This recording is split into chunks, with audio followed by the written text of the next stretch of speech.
why I was leaving, when I stopped believing. In the morning rain, my courage had run dry, but I'm not weaving the shadows where the devil goes. This is my Gibson L37, and I really love Gibson, but I've tried a few of their new guitars. You know, I go into the shop and everything looks amazing, and I just don't connect with any of their guitars. But you kind of, I find the older they are, the more amazing they are. And yeah, this is the first guitar I bought when I signed my record deal. I wrote a lot of my first album on it. Again, my friend Luke had one, and he really unfortunately got broken into, and then it was lost. It got stolen, so I was like, oh, we should find another one, shouldn't we?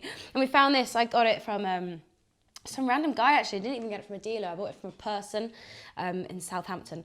And yeah, it's just the best. I think it's an old, well, it's great for jazz, but I'm not a jazz guitarist. And it's really, really inspiring to write on. It just sounds like it's coming out of a vinyl player almost. And I don't use it live. I think if I was to use it live, it would sound amazing with a pickup and going through an amp with some pedals as opposed to a DI. I think Feist does that a lot. She kind of amps and puts distortion on all of her acoustics, and I think it'd sound amazing for that, but it's just so inspiring to write on, and it works really well in other tunings.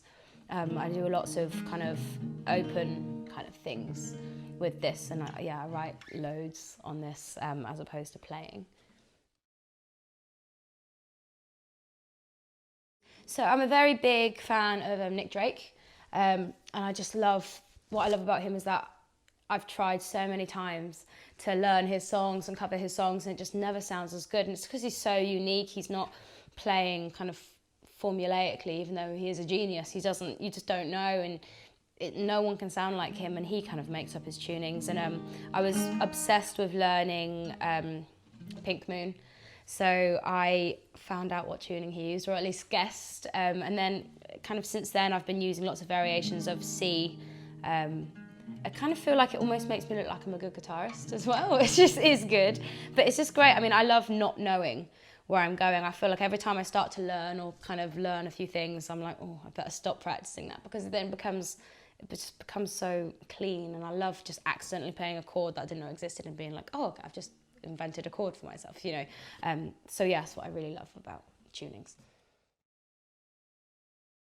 Yeah, so this next song is called Don't Break Your Heart on Me, and it was the last song, I think, actually, one of the last songs I wrote for my album.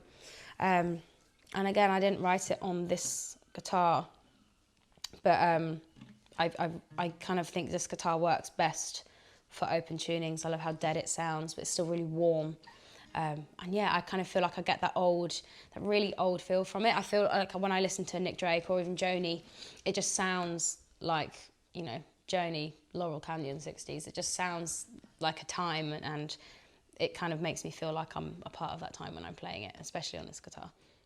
We can always grow from the seeds we sow, but still you watch them from your window. There's no wounds to heal, no pain to